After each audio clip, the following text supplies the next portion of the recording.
It is finally Halloween Horror Night season again. Yeah. Well, about to be. As of, 48 hours from now? Yeah, it is Wednesday, August 27th, 2025, when we were recording this episode, and we are mere 48 hours away, less than 48 hours away at this point, about 45 hours away from Halloween Horror Nights 34, Halloween Horror Nights 2025, whatever you want to call it. Halloween Horror Nights this year. This year's Halloween Horror Nights. And it's so funny because we haven't gotten to talk about it yet, but we're going to. Bill and I actually just got back from a trip. We were in Las Vegas. Another adventure together, if you will. Another adventure together where we saw the Backstreet Boys at the Sphere. And Crazy. Don't get me started. I will just talk about that for It was an hour. truly larger than life, but that's going to be a different episode. And then we were at Disneyland for the first time ever in our lives, either of us. Crazy. For 5 days. We made the trip to the Mecca of Disney. Yes. The Holy Land, if you will. So the land that Walt once walked. It was so magical. But enough about Disney in this episode. Honestly, the whole trip was magical from the Sphere to, Disneyland. It's just wonderful. But I do feel like Halloween Horror Night season snuck up on me. It did. Like, I feel like out of nowhere, much. we came home, we rested, we recouped, we went back to work, and now it's Life's back to normal. Now it's today. And now it's spooky season. Yeah. And pumpkin spice season. So far we've gotten, pumpkin spice lattes already. Because we love to be basic like that. PSLs are back. Halloween Horror Nights are back. We love it. Mickey's Not So Scary is back. It is so much fun. We even went to Spirit Halloween to peek around today a little bit. Yeah. I think that's genuinely the first time I've been to Spirit Halloween, like, before October 28th in so long. Really? Like, I feel like every year I go to Spirit Halloween, it's to go see if there's, like, stuff that's 80% off before they close. Yeah. But I feel like the last time I went to Spirit Halloween before, like, it was even full yet. Yeah. Was like decades ago. Yeah. Pretty fun. Yeah. We're definitely going to go back. We need to find costumes and stuff. But first, we need to prepare ourselves and you to go to Halloween Horror Nights. So where is our adventure going to take us? Ooh, we're going to go to Universal Orlando Resort in the East Coast Orlando, or Universal Resort. So we are going to be going to Halloween Horror Nights 34, Halloween Horror Nights 2025, again, whatever you want to call it. We are 1 year away from the 35th anniversary of the Halloween Horror Nights event. Halloween Horror Nights 30 didn't really get a spectacular celebration because of that darn thing called COVID, but 35 is going to be a big one next year, but 34 is upon us now. So, yes, we are adventuring together over to Universal Orlando Resort for this year's event that starts this Friday, August 29th, 2025, and goes all the way until Sunday, November 2nd, 2025. So about 2 months and change of horror in the evenings at Universal Studios Florida at the Universal Orlando Resort. The only days that they don't do this event are Mondays and Tuesdays during the week. Wednesday through Sunday, every single night, you can experience Halloween Horror Nights. Universal is not a sponsor, but you can be if you want to. Reach out to us, a couple of parkhoppers@gmail.com. We would love to hear from you. And get on that list at some point. Also, if you're listening, wherever you're listening, please subscribe, like, follow, whatever you're doing. It helps us to grow. Yeah. And we have been doing this since 2020. We want to keep continuing to grow. 5 years. And Crazy. We're so excited about coming into holiday season because it's one of our favorite seasons. But let's jump into this first off. Yeah. If you have been living under a rock and you're saying, what's Halloween Horror Nights? Or maybe you don't live around Orlando and you've maybe just heard tales of Halloween Horror Nights. It is Universal Studios Halloween celebration, basically. So it is a separately ticketed event. You can either buy single tickets, or if you're like us, you can buy multi-night tickets. It's called the Frequent Fear Pass. Yeah, so we are not going to go into that, but I will tell you that this year we got everything. We're going to be able to go every days except Saturdays, because honestly, Saturday is a day that everybody goes. Yeah. So, and we both work. There are 4 options for multi-night tickets for you guys. So there's something called the Rush of Fear, which is just August and September dates. There is the Frequent Fear Pass, which includes every night except for Fridays and Saturdays. There's the Frequent Fear Plus that we got that includes every night except for Saturdays. And then there's one that includes all of the nights. And I forget what that one is called, but it's called like the Ultimate Fear Pass or something like that. It's called Give Us All Your Money. Right. I'm just kidding. It is, it is worth it if you're going to go, but you can go any night that your pass or ticket is active. They genuinely don't reach capacity. For the most part, they don't. I don't think we've ever had that issue, but when you're there are lots of things that you can do. You can try different food. You can watch different entertainment. You walk through scare zones.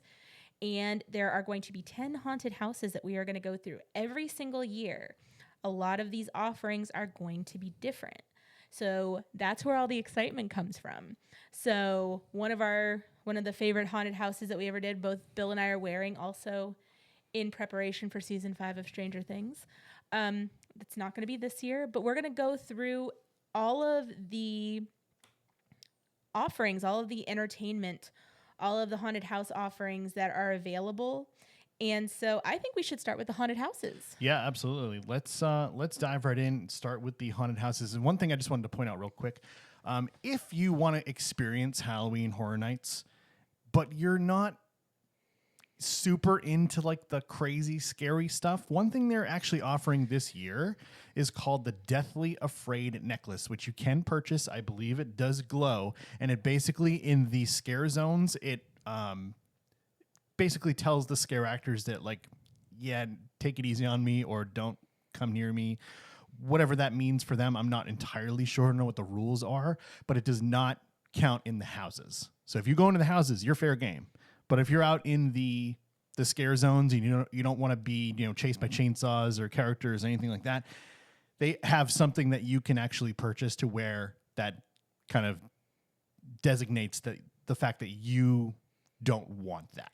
I will also say that, like, it will be to the best of the scare actor's abilities. Correct. Like, if you're turned around and they can't see you, then they can't see your necklace. It's a risk you take by going to this event in the beginning, in the first place. My best guess is if there's anybody who, like, when they get scared, they swing at people.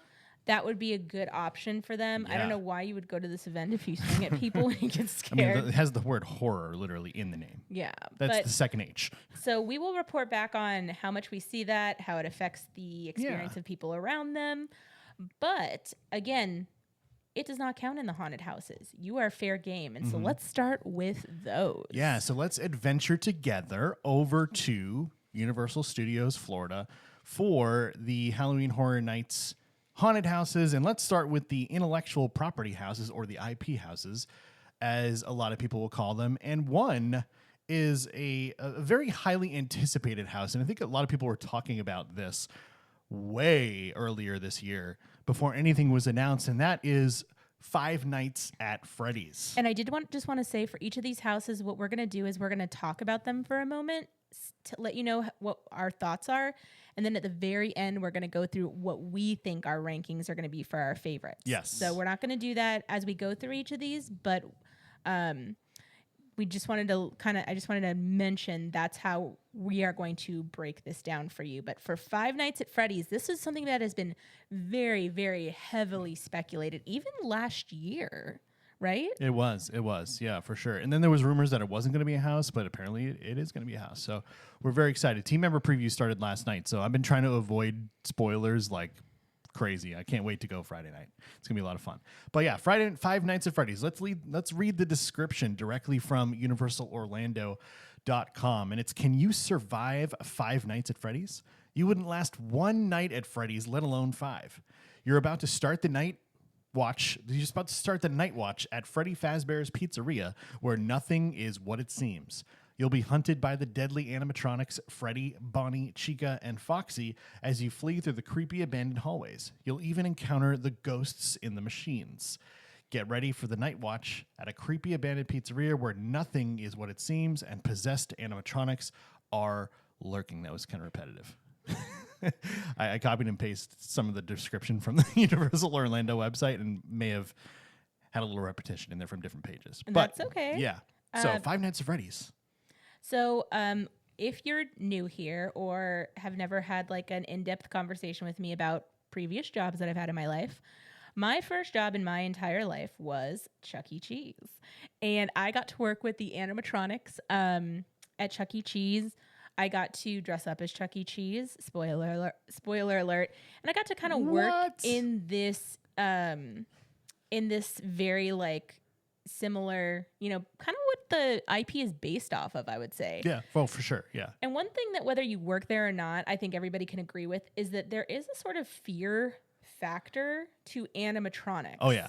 And I do think that this is one thing that I know that we're kicking off with this to describe it, but this might be one of the biggest IPs that they've had in a long time. This IP has such an underground, like, obsession. Yeah. Oh, yeah. Like the game and the movies. When we went to MegaCon Orlando, the past 2 years we've gone, I was shocked at how many people made full cosplays of Five Nights at Freddy's. There, when we were at Spirit Halloween earlier today, there were full-blown Five Nights at Freddy's costumes that I saw there. So this is a big deal, getting Five Nights at Freddy's in Halloween Horror Nights. And my hope is that they are putting a lot of effort forward, because the way that animatronics look now is just so impressive. So I do have two things that I have heard, but I can't confirm them. Okay.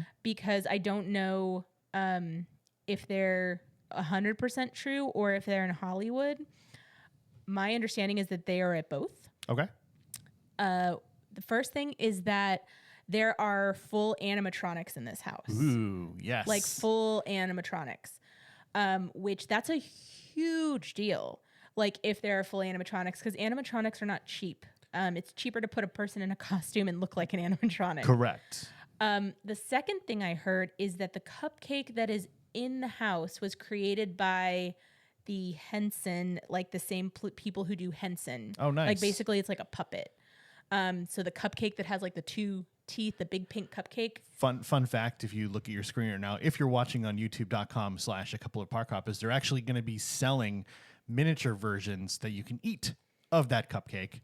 There he is. Yeah. So I heard that the actual puppet was basically has some ties to Henson. That's pretty cool. Which I'm like...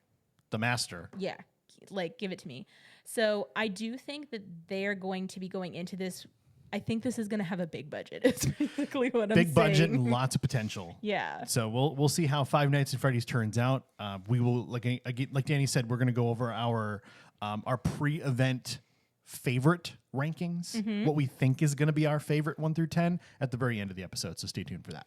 All right. Perfect. All right. Moving on to the next IP house, and that will be the first, or at least the first in a long time, where a house that is based around WWE is featured at Halloween Horror Nights, and that is the horror of the Wyatt Six. You're about to go head-to-head with the fiendish Wyatt Six at Halloween Horror Nights. Enter an eerie arena where you'll go through an ominous lantern-lit hallway into the maniacal minds of Uncle Howdy, Rambling Rabbit, Mercy the Buzzard, Abby the Witch, and Huskus the Pig. Beware, you're about to meet your match. Go head-to-head with the Wyatt Six as they lure you through the ominous doorway to their shadowy realm. You're about to meet your match. Match. Pun intended. I want to hear what you have to say about this. I'm first. super excited about this. So, Danie and I are actually sort of kind of met through our love of professional wrestling on Twitter. You know, the dating app Twitter. That's a story for another day. Yeah. But and then other things that we had in common. We found out we had a lot in common. Correct. But I mean, that circle is kind of how we found each other, right? Essentially. So Danie and I have been wrestling fans for a very long time, and the fact that there's a WWE house at Halloween Horror Nights this year makes me really excited. And arguably the scariest character to ever come out of WWE was Bray Wyatt, aka The Fiend, or aka the Wyatt family. Now, Bray Wyatt, the character, the man who played The Fiend, sadly passed away in the last couple of years. 2 years ago, I think, like last week, I just saw. So, fun fact: his brother, who was once called Bo Dallas, is now in the Wyatt Six faction, and he plays Uncle Howdy. So his brother is essentially carrying on the flame, if you will, because they carried lanterns, of the Wyatt Six faction. So the fact that that is a thing on WWE television currently, and it will also be a featured house in Halloween Horror Nights where I can walk through and see these things, is really cool to me. I heard a rumor, again, rumor just going off of whatever. I heard that they built a replica of what's called gorilla position, which, if you're not a wrestling fan, gorilla position is basically where the production happens. Like back in the day, like Vince McMahon would sit there. Now it's Triple H and his folks sit there and basically produce the show. There was a segment when the Wyatt Six faction debuted on WWE television that they basically showed gorilla position and a whole bunch of backstage areas, the locker rooms and all this stuff, where the lights were off and it was like spooky lighting and fog. And then it looked like a bunch of the wrestlers were taken out by the Wyatt Six. Murdered. Yeah, TV murdered, basically. Even though they were fine and they were back on TV again. But they like there was blood and there was like bodies laying around everywhere. They really, truly let the bodies hit the floor. But I've heard that scene is going to be like kind of recreated for this house, and I cannot wait to see what that looks like. So the Horrors of the Wyatt Six is a house that really excites me. Danie, I know you probably have some thoughts on this, but I'm really, really excited to see this in person. I'm going to kind of keep this as respectful and simple as I can. Sure. Rest in peace, Bray Wyatt. I did not like him as a character, but just because I didn't like his art and I thought it was not good, didn't mean I wanted him to die. I know that goes without saying. Bray Wyatt is literally the only person I know on Twitter who's ever blocked me. Because if I go to his Twitter, it still says he blocked me because I said that him doing a backbend and crawling over and to somebody and giving them a kiss on the head was things that little girls do. Because little girls do backbends and then are like, give me a little kiss. Mwah. I never found him scary. Again, just because I didn't like his art doesn't mean that I won't like this. I just disagree that he is the scariest. I think he was kind of kooky and... I don't think Bray Wyatt was the scariest. I think The Fiend was the scariest. And the Firefly Funhouse and all that stuff. Still, I mean, it's like any artist that you're not really a fan of. Like... You have a preconceived notion going into this. I have a preconceived notion, but like I just feel bad because when he passed, I was like, oh, that's really sad. Like, you know, but like I was okay with not even before then he had left, and I was okay with not seeing him on my TV because he wasn't my favorite. Sure. But again, I think it's super sad that he passed. I do think it's very cool that they're honoring him in this way. I do hope that people who were fans of his and also people who were touched by his art, like meaning people who knew him, like I hope his ex-fiance or ex-girlfriend, his baby mama, I hope she gets to come and his kids get to see this. Like I really do. I don't know if his kids are even old enough though. Probably sure. not. But like I hope that those people get to come and see like him celebrated in this way. Yeah. And I do hope that it is something that's super cool. I just really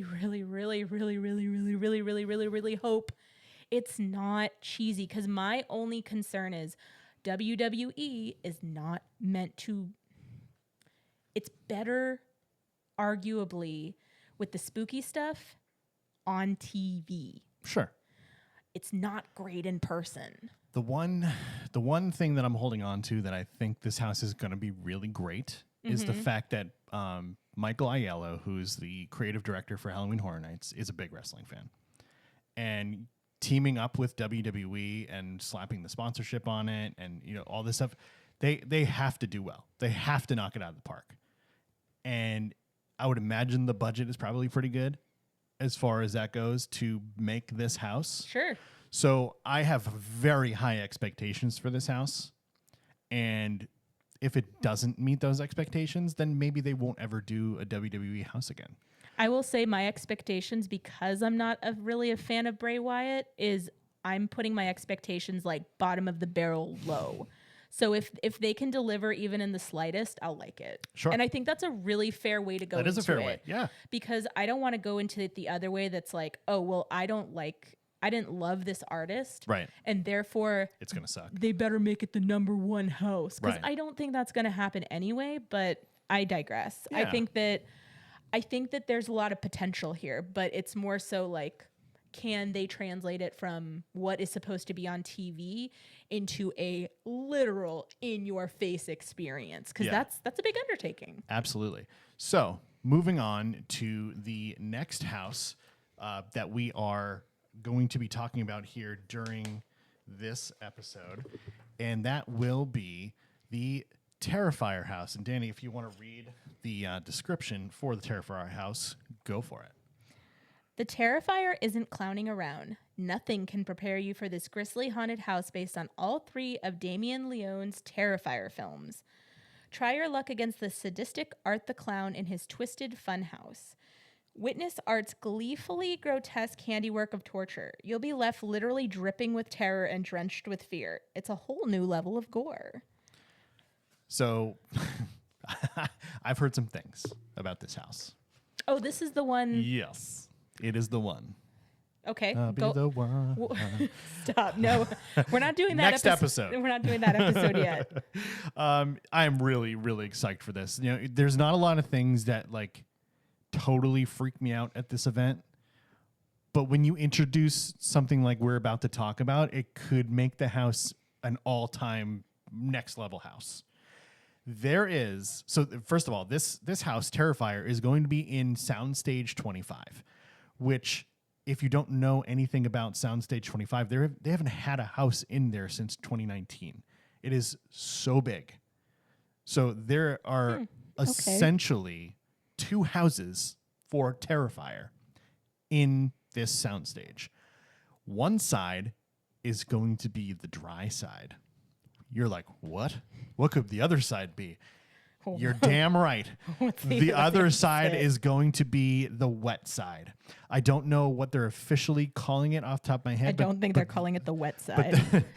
But there's going to be a dry side and a wet side. And basically, if you're not into grossness and gore and being totally freaked out, I strongly recommend, from what I've heard, going on the dry side. Because on the wet side, supposedly, a lot of the house is going to be dark with a smell that, you know, that like coppery, like blood smell. Right. And you're going to be getting splashed.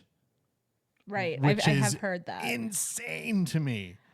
That you're going to be walking through and like looking at this stuff and just being splashed. You know how when you feel when you're riding a ride that has like the 4D effects, where you have like the water splashes where it like suddenly hits you in the face and you're like, oh, like it kind of shakes you up a little bit. It like it's kind of unexpected. Yeah, it like throws off another one of your senses. Yeah, imagine that, but walking through a house with gore and getting splashed at the same time, and supposedly Insane. a lot more wet than that. Yeah.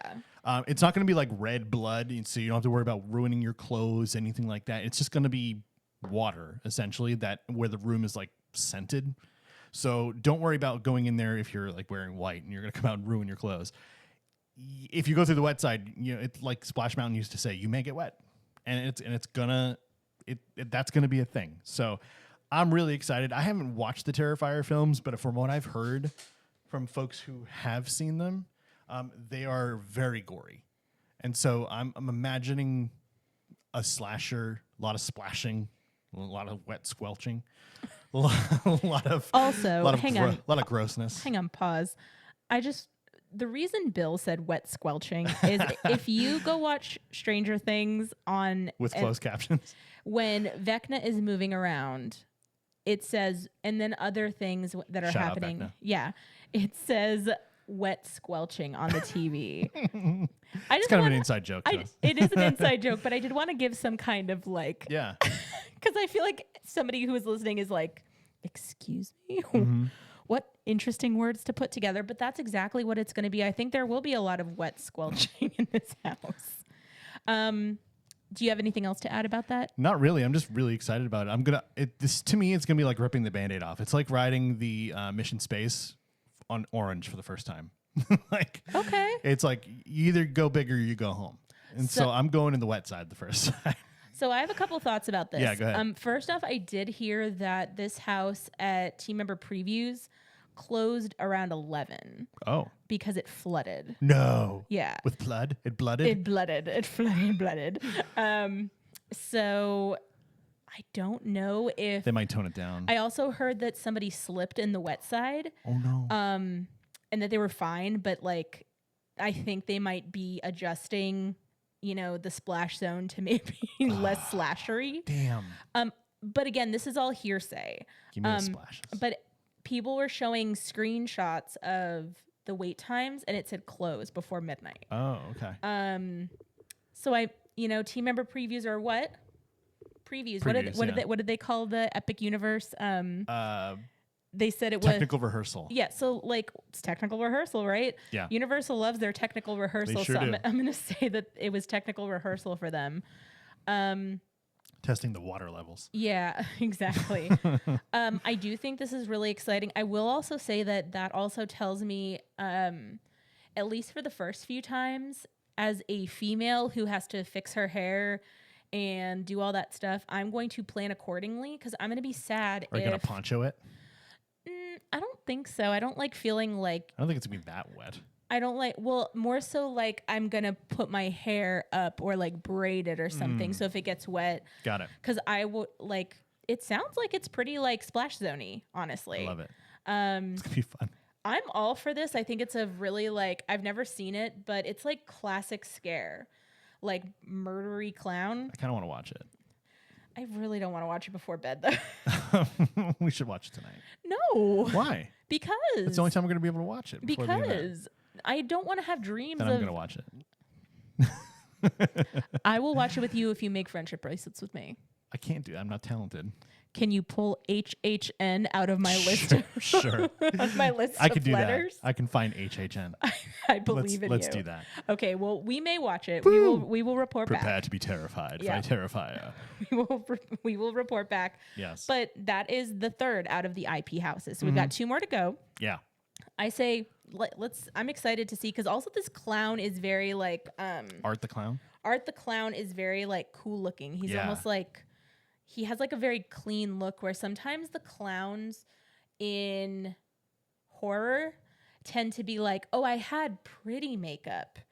And now it's like, right. No. But I'm saying other clowns, like you think of like American Horror Story. The clown in that had like makeup that was smeared, like that looked like it had been on for like weeks. Right. A lot of clowns tend to like think of like the Joker. Yeah.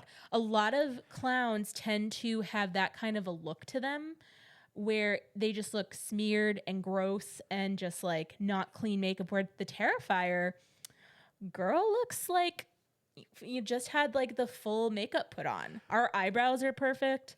Like that's a different look for a scary clown for me. It's funny that you mentioned Joker because looking at the screen here, youtube.com/a couple of park hoppers, you can actually watch this episode and see what we're looking at. Now that you mentioned the Joker, he actually does have a lot of the facial features of the cartoon and like the video game version of the Joker, where it's like crazy cheekbones and like pointy nose and like long pointy chin. Definitely has that look to him, but you're right. The makeup is like super clean. It's like very white. It looks like it was just done. Right. And then the makeup like around his mouth is just like a perfect oval or whatever shape that is. And it's just, it's really scary looking. So I would say that I can't really tell from anything else, but it looks like let me close this pen so I don't draw myself. It looks like his lips are overlined. So like, go ahead and put the camera back on us. So like sometimes when people want to make their lips look bigger, they overline their lips. But his is like... Yeah. to make his mouth, I feel like it's supposed to look like way bigger. Yeah. Yeah. This is one that I'm like actually kind of excited about, kind of like your classic Halloween. But speaking of classic Halloween, let's move on to our next one. Nice. I know it's been a while since we did these transitions. There you go. So. Good job. All right, you want to go over the next one? Yeah, let's go over that. So the next one, the next house we're going to be talking about is Jason Universe. Evil doesn't stay dead. The iconic horror villain Jason Voorhees is coming for you. Step into his terrifying world from his sinister shack in the woods to the summer camp where it all began. There is nowhere to hide from Jason. Come face to face with him. Flee through his sinister shack and into the summer camp where the gruesome legend began. Jason is on that list with like Freddy Krueger, Michael Myers, these guys who are like classic Halloween villains or murderers or whatever you want to call them. Jason had that classic old school hockey mask, and that's how you knew it was Jason. It was an old goalie mask that, believe it or not, that's what they used to wear in net in like way back in the day to protect their face in the NHL. Protect their face from what? Like the goalies would wear that. So protect their face from blades? From the pucks. Oh. I thought you meant blades on people's because they're getting skates. like slap shots ripped at them. That's true, But too. that's what the masks used to look like. So Jason having that classic hockey mask is so iconic. So Jason Voorhees, very, very exciting to have him at Halloween Horror Nights. And I have high expectations for this house because a couple of years ago they had a Halloween house, which everyone kind of wrote off because, you know, Halloween is like the quintessential Halloween film and it's at Halloween Horror Nights and it can't be that good, can it? But it was one of my favorite houses of the year because it had one of the best jump scares I've ever had in my life at this event, where there was a room where Michael Myers, well, I guess dozens of Michael Myerses were in a room that felt like almost like a room full of mirrors, where you saw like multiple Michael Myers. You did not know which one was going to come at you or was like a mannequin. And so that was super cool. And that room made me think of the Halloween house from a couple of years ago as one of my favorite houses of all time. Now, like I said, with Jason and Jason Voorhees and this character being in that echelon with Michael Myers and Freddy Krueger, this house has to deliver. And this is kind of like I guess a Jason movie kind of smorgasbord, if you will, where it's going to be a bunch of the different movies all blended together. So that's why it's called Jason Universe. So I have high expectations. I think it's going to be great, but we'll see what happens come Friday and beyond. I don't think I've ever seen this movie. There's a bunch of them.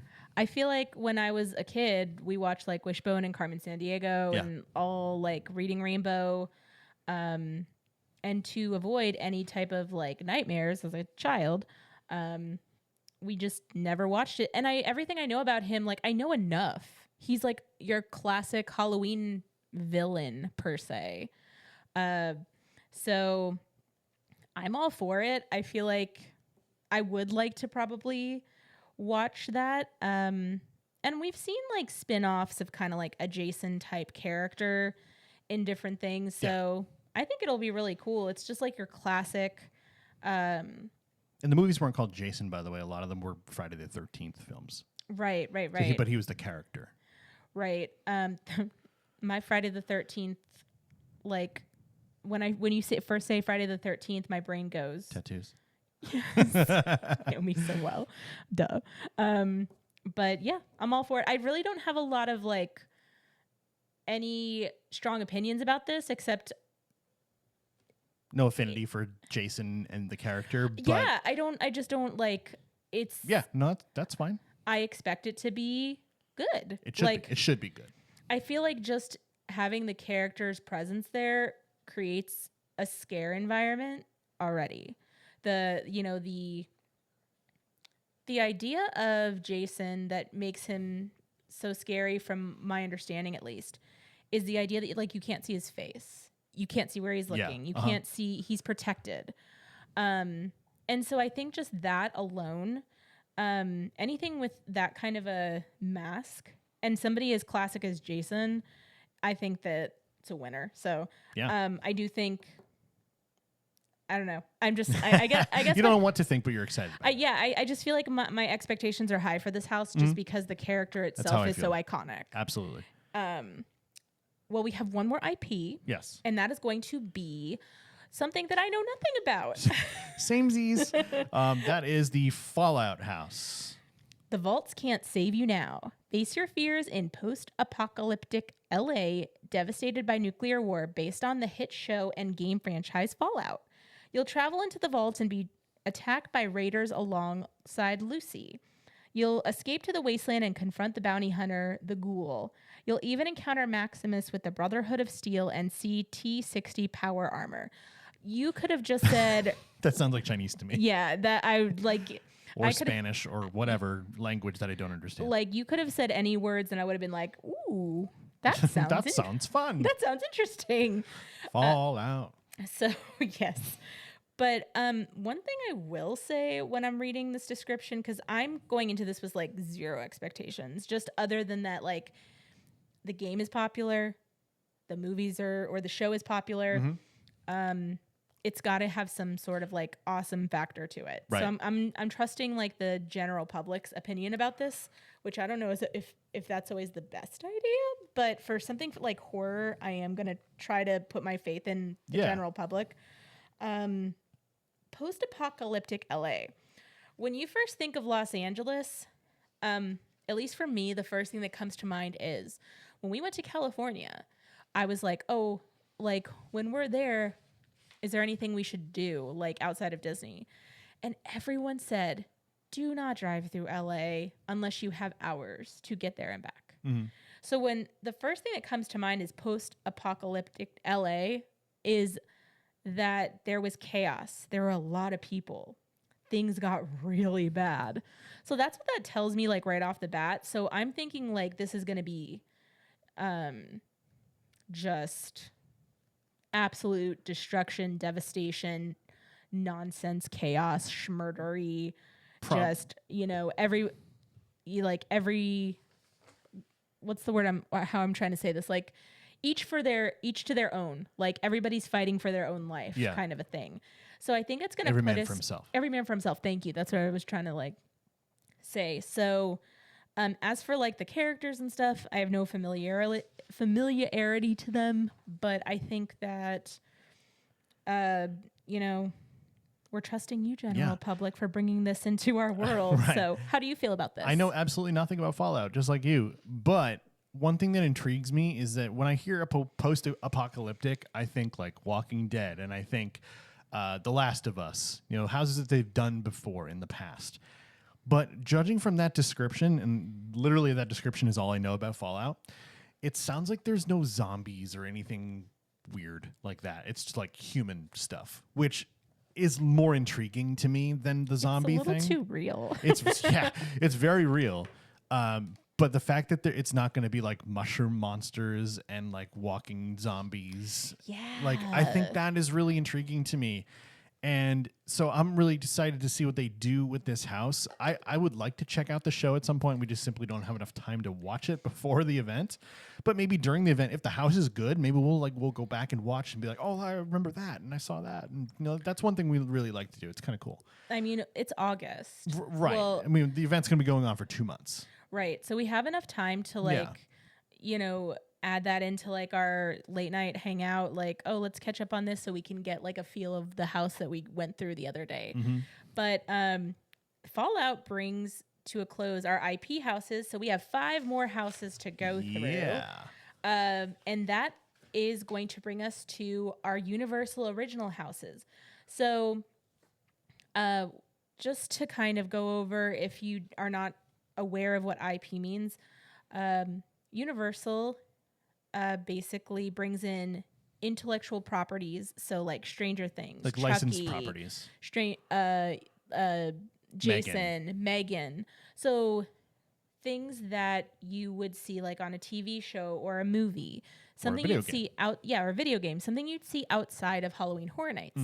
However, Universal original houses are exactly what they sound like. They come from the brains of the amazing people who dream up the magic that Universal makes. Yeah, Universal Creative, shout out to them. They are Yes. awesome. So these 5 are going to be based on Original ideas. Yeah, just original ideas. So let's run through those. Do you want me to go through the first one? Yeah, go for it. Hatchet and Chains Demon Bounty Hunters.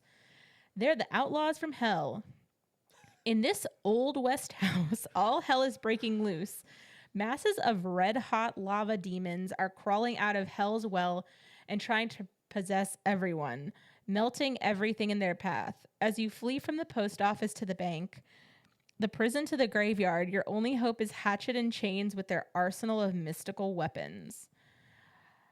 And yeah, let's see. Hatchet and Chains Demon Bounty Hunters is set in an old West cow town, which is being taken over by demons from Hell's Well. They kill people by climbing into people's bodies and burn them from the inside out. You'll see a demon coming out of the face of a human. Oh my gosh. Yes. What are you thinking about this? I'm so excited for this house. Do you know why though? Why? Because you think that's where I used to live? No, you are not Hatchet or Chain or a Demon Bounty Hunter. I'm super excited for this because it is an extension of one of last year's favorite houses for me. So Slaughter Cinema. Do you remember that house? Yes. From last year? Uh-huh. Hatchet and Chains were one of the films that were featured in Slaughter Cinema. Okay. So that was one of my favorite houses because basically what you did is you went through like 8 made up B-list horror movies throughout the entire house. Okay. And Hatchet and Chains was one of them.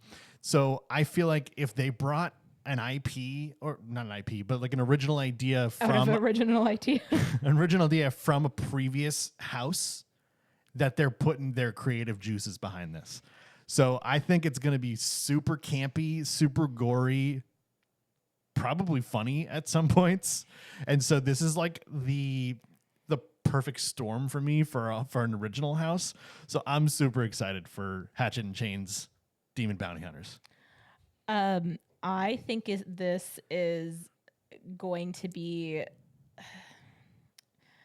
I guess the only way I can explain it is I feel like I'm going to get the same vibes of when people who I met who didn't live in Texas used to say, do you ride horses to work?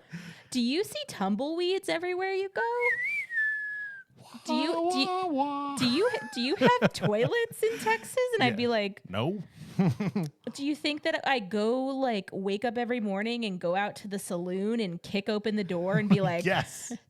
Pull out your rifle swinging around your finger. Yeah. That this town ain't big enough for the two of us. Like literally, when I was a teenager, people used to be like, "Do you ride horses to work? Do you have cars?" Yes. In Texas, I would have lied to them the whole time. I don't know why, but as I was reading this, it was giving me PTSD on people asking me that. Like, were you an outlaw from hell? Did you used to live in an old West town where all hell broke loose? Yes, I did. Did you have to face masses of red hot lava demons crawling out of hell's well every day? Yes, I did. So I'm like, I don't know why. Give it to me. Like, but also some of the stuff that's like old West Cowtown.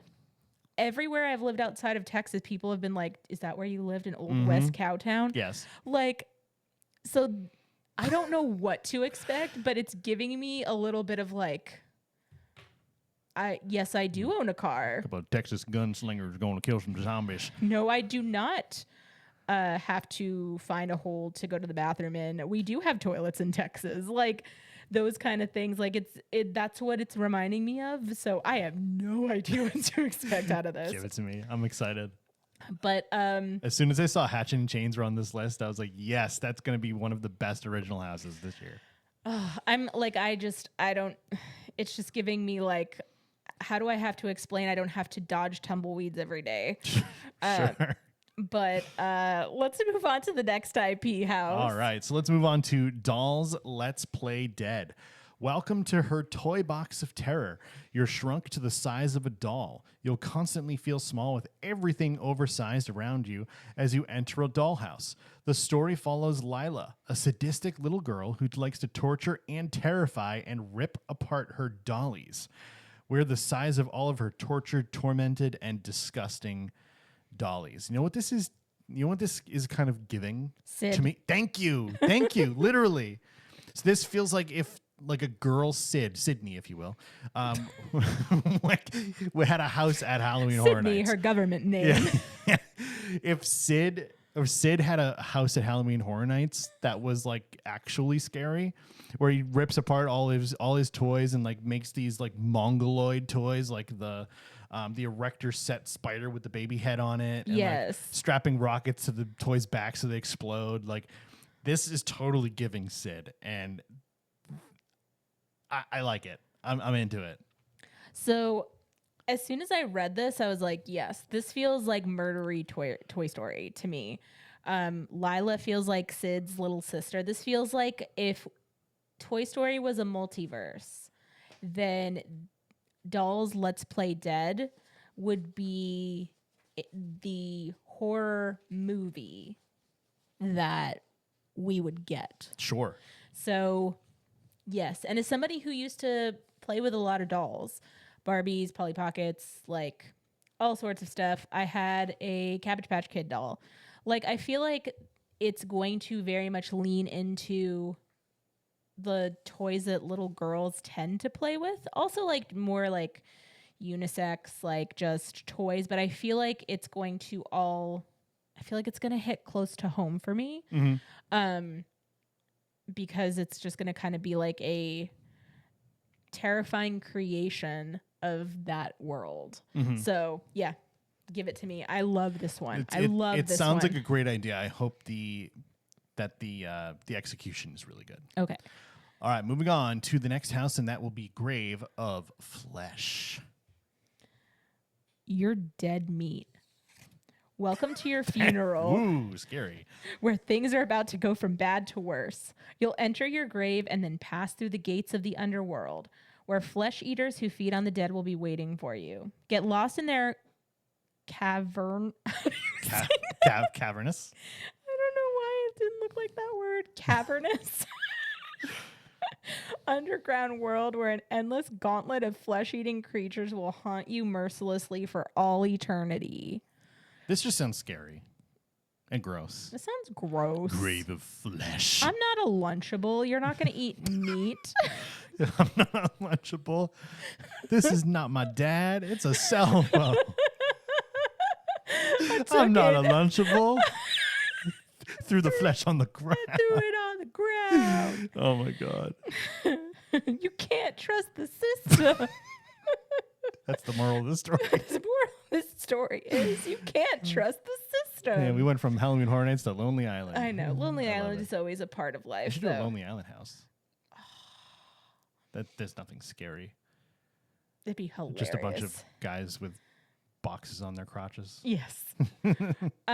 Gross is not the boxes on the crotches, but this house. It seems gross. I'm not a Lunchable. I'm not meat to be eaten. But this is kind of what you want from HHN. You want it to be like gross and gory and meh.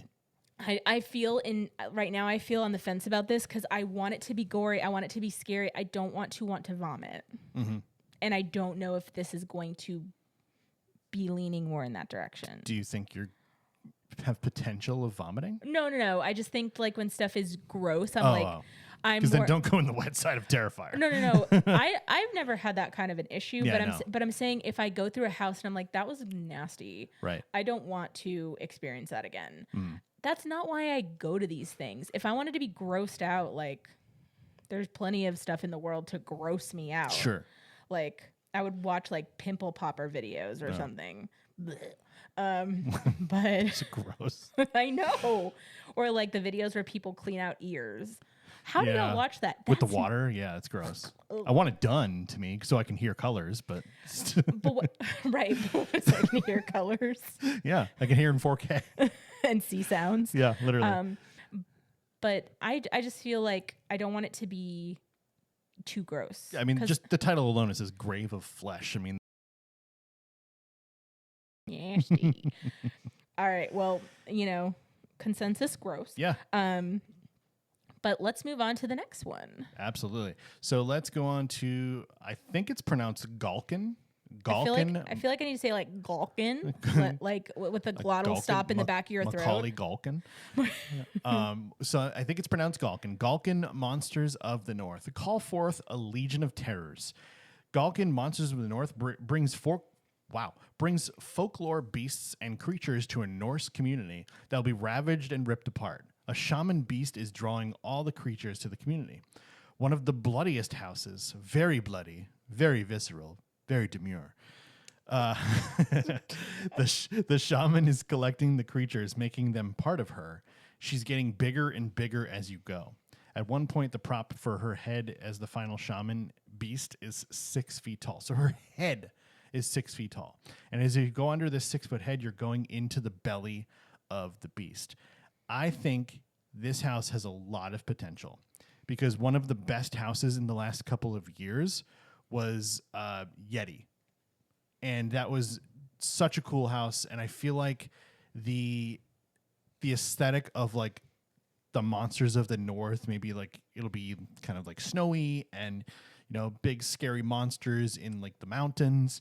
I think if the same people who potentially worked on the Yeti house are also working on Galkin Monsters of the North, this has potential to be one of the best houses of the year and a sneaky favorite. So I'm really excited about this one because I like that vibe, like as if like a Yeti got loose and like was killing everything. I think that's really cool. Yeah. So Galkin Monsters of the North, I'm pretty excited for this one. I mean, you pointed out like by saying very demure, but obviously this house is not very demure and not very mindful. One of the bloodiest houses is very, very bloody, very visceral. I do think, like, for some reason in Horror Nights, flesh, gross. Blood, expected. Like, sure, yeah. But there's, like, a line between that, where we get to, like, oh, that looks like what I buy at the grocery store, nasty. Right. And, oh, that, blood is expected in this. I also agree with you that they have knocked it out of the park anytime there's any kind of, like, creatures that are more, like, beasts. I don't love when they've had like you mentioned earlier, team members who are dressed like mushrooms almost. Like, there was one house, I can't remember which year it was, where it was like hot and cold, and they had like the weirdest looking things in there. And that was the Dueling Dragons house, right? Yeah, they were not scary. Yeah, that was not a favorite house of mine. But when even like the house with, it's not Dr. Facilier. It's yeah. He had like creatures in his like circus house, and there were some jump scares. I think there was a lion that roared at us. Remember? Oh yeah. So like that was cool. There's a lot of potential. Dr. Oddfellow. Dr. Oddfellow, thank you. And there was like a big bear and stuff, and they were like really scary because like they do look very realistic, and they have the ability to, when they're almost like puppeted or like you can't see their faces.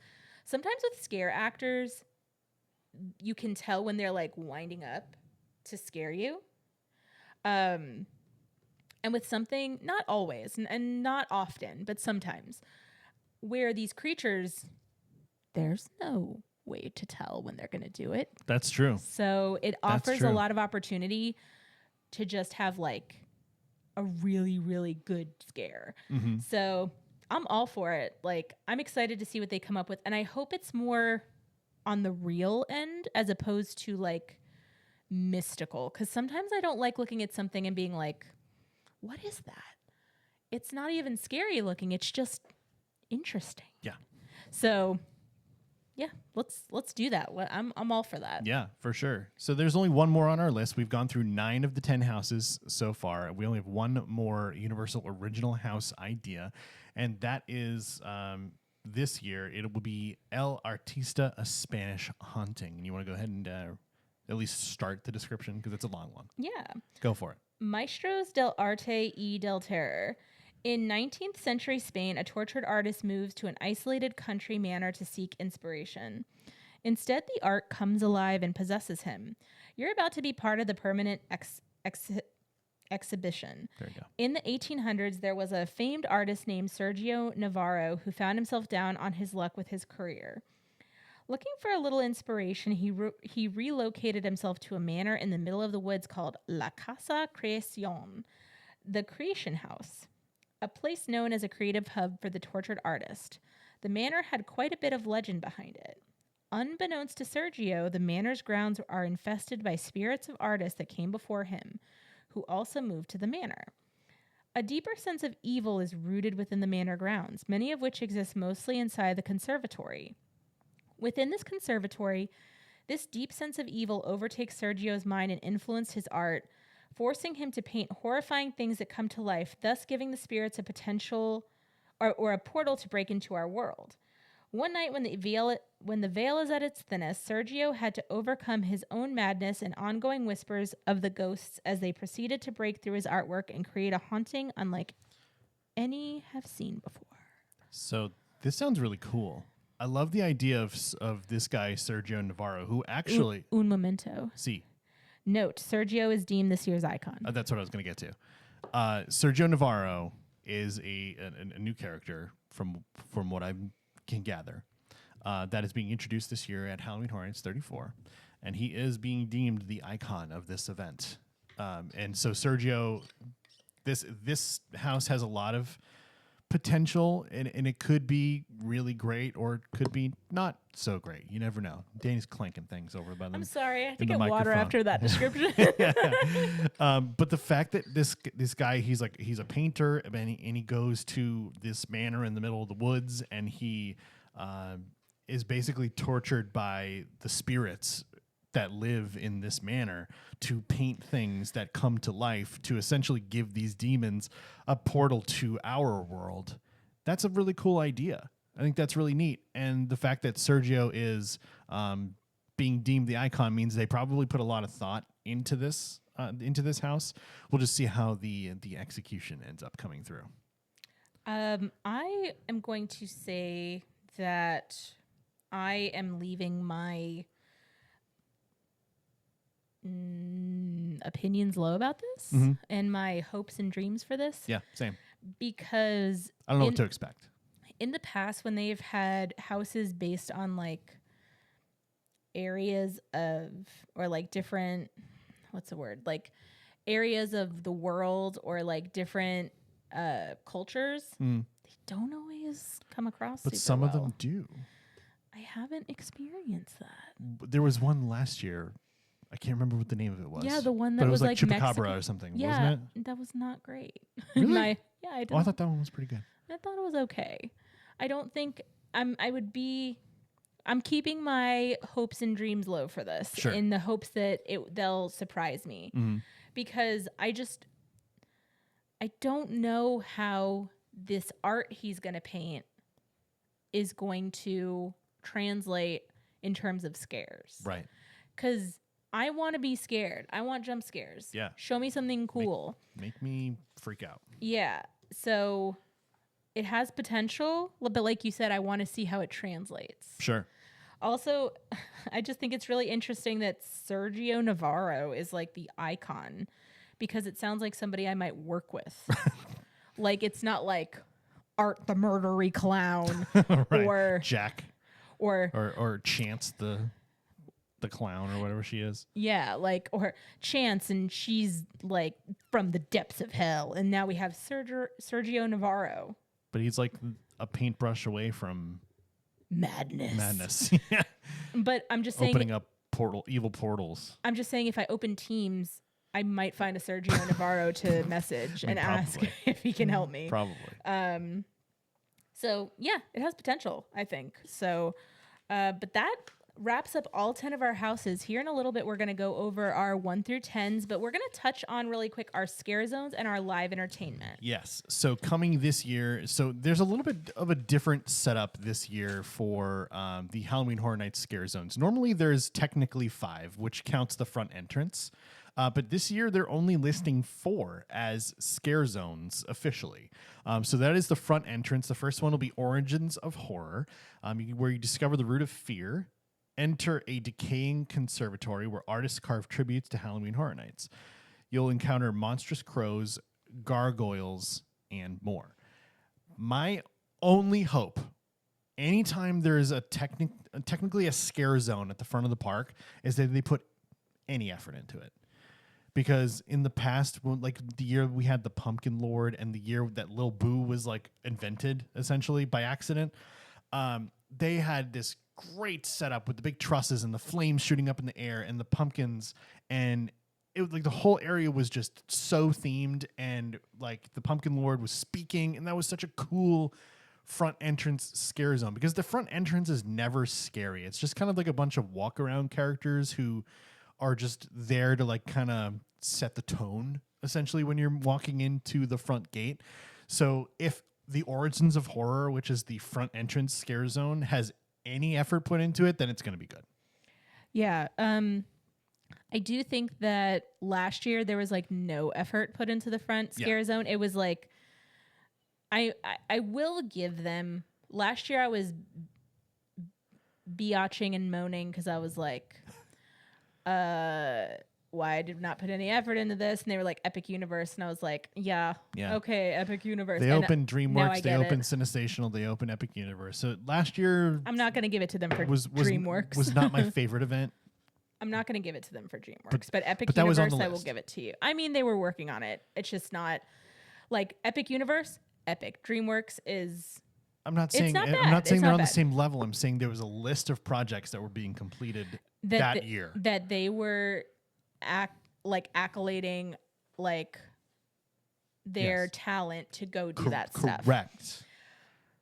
Yes, but it looked like they threw like a couple like pieces of cloth on some things, and then they had like a couple wandering scare actors. So it was very minimal. It was like they forgot about it until the night before and was like, oh. And I don't remember the two ladies who were like the icons last year, what their names were. I don't remember. But they had speaking roles at some point up on the gates above, which was kind of cool. But other than that, 1000% forgot about them until you just said that. Yeah. So I don't recall what their names were. Literally, if they can put like half of the effort that they put into in other years, it'll be worth it. Sure. But I hope to see like a good front entrance, and also give me fire. Yeah. I want to see fire when I walk in. Mm-hmm. Like loud rock music and fire. Like, yes. Set the tone. If not, like, what are we doing here? Yeah. This is Halloween Horror Nights. That's the vibe. Even if it's not like fire shooting out, like no, I want fire shooting out. Have like flames surrounding the top of the thing. No, I want somebody running around like Seth Rollins, the way he did for his WrestleMania with his WrestleMania entrance, where he had that like flame. Sure. Like, well, that'll never happen. I know that, but you know what I'm saying. Like, yeah. I want fire. We don't want charred guests. Yes, we don't want charred guests. All right, moving on to the next scare zone. That'll be in the Hollywood area, which is generally one of the better scare zones. It's usually either Hollywood or New York are the two best. But that scare zone is going to be Masquerade Dance with Death. Your first dance may be your last. You're invited to a masquerade ball where bloodthirsty vampires lurk behind ornate disguises.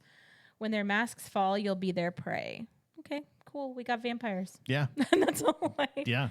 But here's the other thing. Vampires are scary, and we haven't really seen vampires. We've seen like more like a zombie type.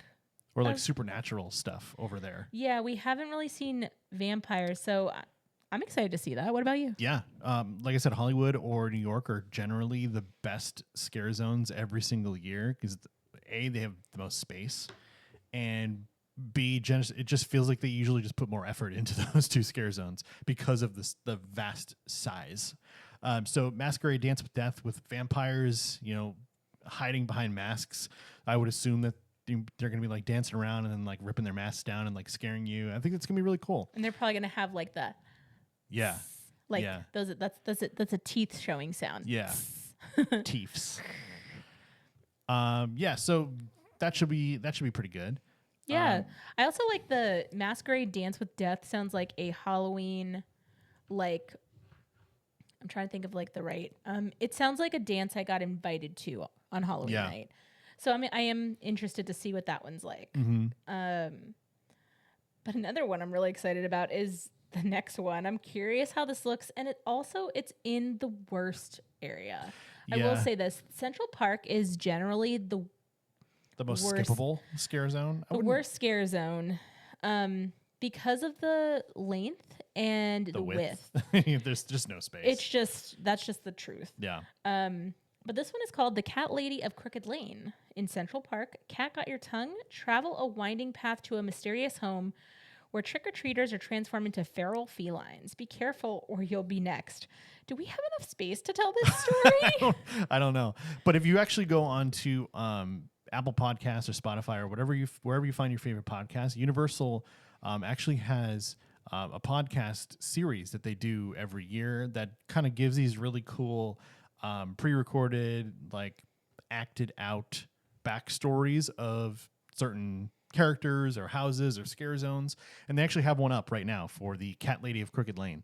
It's only about 2 minutes long, so you can just hear like what the deal with the story is. Sure. So I'm excited to see what this looks like and walk through it, because like Danie said, in past years, this Central Park area is not the best for scare zones, but there's always potential. And so we'll see if this cat lady who is transforming trick-or-treaters into feral felines can do the same to us. Yeah. We'll see what happens. All right. And what's the next one? Then we've got the final official scare zone is Mutations Toxic 20s. And that's going to take place in New York. So that's over by where the Tribute store normally is and over by Jimmy Fallon. You'll radiate fear. In a 1920s neighborhood, a BuzzCon truck with radioactive cargo crashes into a mobster getaway car, sending the city into toxic pandemonium. That sounds like fun. I feel like you and I very much enjoy when entertainment is like located or like takes place in like another time. Mm-hmm. Like Vamp 69 was like one of the best scare zones I've ever had. Right. And I think that it's giving, old-timey 1920s meets The Secret World of Alex Mack meets a horror movie. And that's, for those of you who are not old enough to know what that is, it was a show on Nickelodeon where she got a teenage girl basically got radioactive gunk on her and had super cool powers where she could like turn into a puddle and do all sorts of crazy stuff. And it's kind of giving that like the people who have been affected by this, it wasn't their fault. They didn't want it, but it's affecting lots of other people too. So I'm all for it. I'm excited to see the costumes. Yeah. The 1920s and the mobster getaway car. And that just seems like a really cool idea. I don't know what BuzzCon truck is, but we'll find out soon. You know what I just realized? Not that I feel like it's obvious, but the 1920s feels like, oh yeah, like that was like years ago. But we're literally bringing back a scare zone. The time frame is 100 years ago. Oof. Isn't that crazy? We're back in the roaring 20s. Yeah, we're back in the roaring 20s. So that's kind of crazy. I was just thinking about that. That's nuts to think about. Because I feel like when 100 years ago. Because I feel like when I was a kid, like your like grandparents or great grandparents, like it wasn't that long ago. Yeah, I mean, my grandfather was born in 1920. Like it's crazy to think that that's 100 years ago. Yeah. So I really think it's fun when you kind of, and it's 1920s is a very well known like. You could pick out an outfit for that if you wanted to. It's very a well known like look. For sure. But, all right, those are our scare zones. The official scare zones. The official scare zones, of course, we're excited about those. We got a couple more things to go over, and then we're going to go over our list. Our potential favorites. So, what is next on the list? Yeah, so this is not listed as an official scare zone on HalloweenHorrorNights.com, but it is taking place in San Francisco, where there's normally the 5th scare zone. So San Francisco over by Lombards and over by Fast and the Furious in that area will be Club Horror. And it's listed as live entertainment on UniversalOrlando.com, but it is in the San Francisco area. So Club Horror, party like your life depends on it. Come to Club Horror, the all-night street party where the beat's bumping, the vibe's electric, and everyone's dying to get in. I will say that the photo is giving like stripper, where the description Kind of, yeah. where the description is giving Jersey Shore. Sure. It's like Jersey Shore Masquerade. Yes. So horror.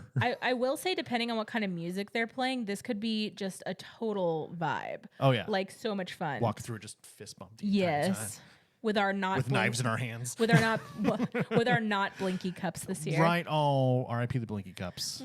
Sad day. They do have souvenir cups that you can get with the alcoholic beverages, but apparently they don't blink anymore, which sounds like they had a big problem with last year and at Mardi Gras. So that might be a reason why they don't blink anymore, which, frankly, I don't care.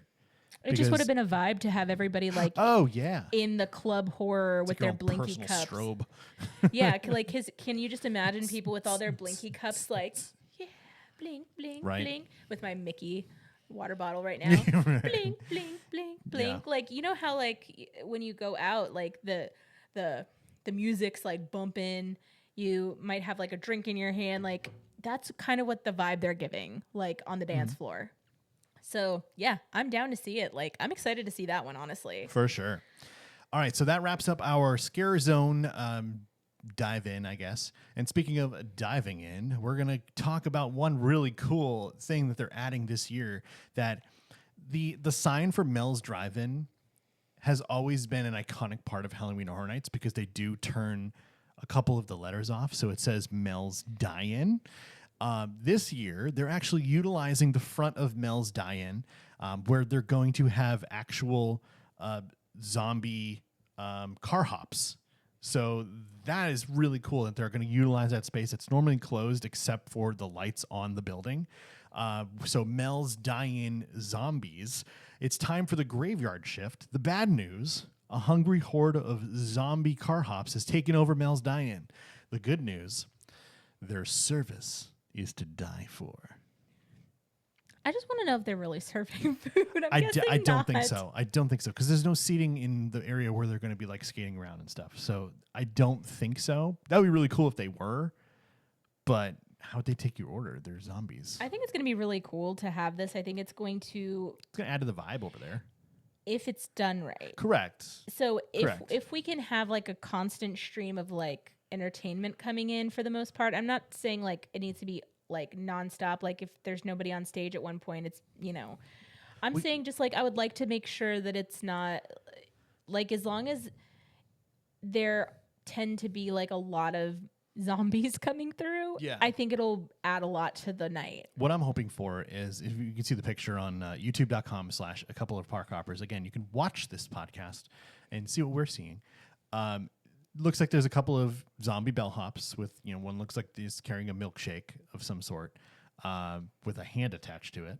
But what I'm hoping for is during the day in front of Mel's Drive-In, they have like a show where like they have servers and stuff come out and like they do a dance and it's like a doo-wop and like sock hop type stuff. And they come out and do like the classic 50s, 60s, like get a milkshake at the diner, that kind of thing, like doing that during the day.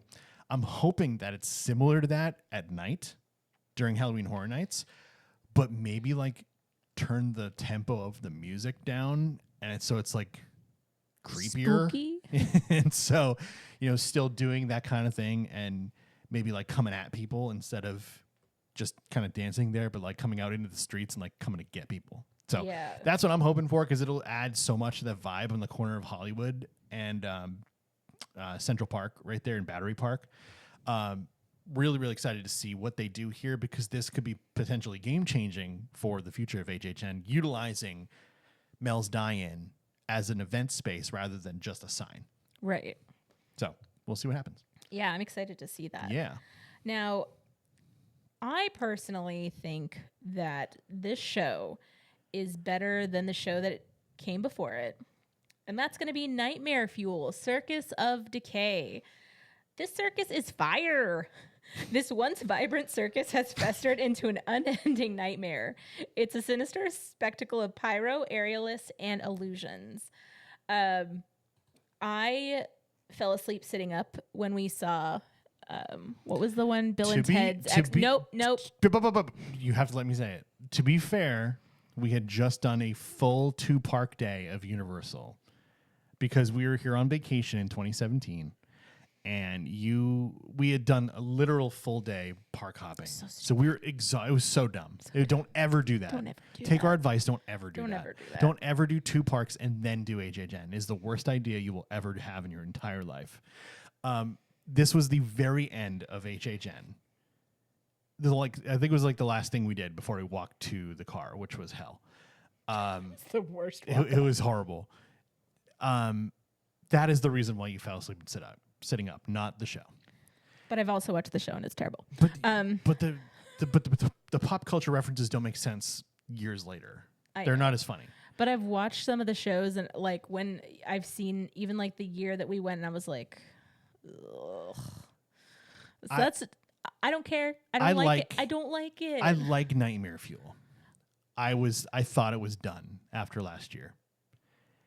I don't love the fact that the circus theme is coming back. I don't love the circus theme, but I'd rather have that show be there because it's a people eater. Oh, the show is always people eater, no matter what it is. There's so much talent in that show. If you've never seen it or have never heard us talk about it, it's like a very sexy, like leathery, chainy, fiery, magic tricky, dancey, vibey, grindy, up in the club with leather and chains. Kind of a show, which is not something I've ever done, but like I've watched it. Yeah. I am just saying, like, I agree with you about the circus theme. I don't love a circus theme. So far, there's been 3 iterations. This makes the 4th. There's been 3 iterations of Nightmare Fuel. Last year was the worst of the 3, in my opinion. We're hoping that they go back to like kind of hit the drawing board again. I just hope it's not like basically like a 90% repeat from last year, because it is circus themed again. But I do like that show. I think it's a vibe. Oh, it's fun. You know, the crowd is fun. Everybody gets hyped. You know, you're gonna get the Welcome to the Black Parade right before the show. Like everybody gets hyped for it. Like it's a fun show to go to. But I was hoping for something new after last year, because that was, like I said, the least favorite of the iterations for me. But I'm always willing to give it a chance. And I'm excited that it is coming back, because like you said, it is a vibe. It is something fun to go to. I just hope it's worth going to multiple times, because that is the teller right there, if it's good or not. So I just want to respectfully say that I say the thing about Bill and Ted because like I do see people say like, "Oh, I liked Bill and Ted," and it's not the same show. But I don't think, respectfully, Bill and Ted is irrelevant, and it hasn't been relevant in a long, long time. Yeah, that's why you do Beetlejuice instead. Right, but I'm saying I don't want that to come back because it's just not relevant anymore. And you would have to have them come out with like a brand new movie or something to bring that back. But the show was not a Bill and Ted show. They were kind of just the hosts. I know, but like bring Beetlejuice. Bring me something that I don't want to go backwards in terms of entertainment. The way I describe Bill and Ted to people who have never seen it, like the Halloween Horror Nights show Bill and Ted, not the movies, is if Bill and Ted hosted a show that was written like South Park. Because you don't think like Saturday Night Live? No, because it was a lot more like current event, political satire, that kind of stuff. Very smart comedy. And that's what I'm hoping for at some point. Like I said, Beetlejuice should host it because he's way more relevant than Bill and Ted. It's so interesting that you say smart comedy, because a lot of the stuff that you see makes me think SNL at its worst. I mean, it was kind of like SNL. I feel like it's SNL at its worst. But that's just what I've seen. Sure. But Nightmare Fuel is totally different. It is a rager. It is fire and loud music and craziness. Give me the rager. Give me loud rock music. Give me. But if it's not good, it's not repeatable. I mean, they'll have to hit the drawing board again. But maybe they just need something brand new if this isn't good. Mm-hmm. Like actually brand new. And that's what I thought we were getting until I saw that the Fuel Girls were coming back. So anyway, Nightmare Fuel Circus of Decay has potential. It has. It always has potential. Yeah, it could be great. It could be not great. Who knows? But we'll find out very, very soon. Fingers crossed, because it does have a lot of potential for fun. Absolutely. And the last one. speaking of a lot of potential for fun, one thing that's been sorely missed the last couple of years was a lagoon show at Halloween Horror Nights. And this year, Halloween Horror Nights 34, Halloween Horror Nights 2025, whatever you want to call it, is bringing back the lagoon show with the all-new Hauntophonic, a ghoulish journey. And that is a spectacularly scary ghost story is rising from its watery grave to haunt the Universal Studios lagoon, featuring towering water screens and eerie music. Again, like Danie said, nightmare fuel, people eater. If Hauntophonic, a ghoulish journey, plays multiple times during the 8-hour event, it's going to eat people. It's going to drag people away from the house. It's going to drag people away from the restaurants. More to do is better. I should have specified. Can you explain what a people eater is? Yeah, so a big monster that goes... No, I'm just kidding. A people eater is basically something that takes a lot of people somewhere so they're not everywhere else, basically. Yeah. So when you talk about the same reason why when you're at the Magic Kingdom at Disney and during the fireworks, the Tron line is the shortest it's been all day. Right. Because the fireworks are eating the people, essentially. Exactly. So the people are there watching this show, and there's thousands and thousands and thousands of people doing this thing, so everything else gets a little bit of a break. Right. So that's what I'm hoping for this show, because I definitely want to watch it, because I love water shows and I love that kind of stuff. We saw World of Color in California. It was amazing. And Sensational is also incredible. Right. So Hauntophonic, I'm hoping that it's even serviceable. Like it's got to be good with good music and good visuals. And if it can draw hundreds or thousands of people away from the houses or the scare zones for the 15 to 20 minutes, however long it is at a time, if there's multiple shows a night, that's a really good thing. More to do, the better the event. Yes, I totally agree with that. I will say my personal preference I struggle with the water shows because I'm nearsighted, which means when something's further away from me, I wear my glasses to like clear up my view. So it just kind of like crisps everything up for me. Sure, yeah. So if I go to a concert, I wear my glasses. If I go to a movie, I wear my glasses. If I'm reading a book, I don't wear my glasses because it's right here. And in visual things, if you can't see from further away, it's called nearsighted. Mm-hmm. If you can't see closer up, it's called farsighted. Backwards, basically. And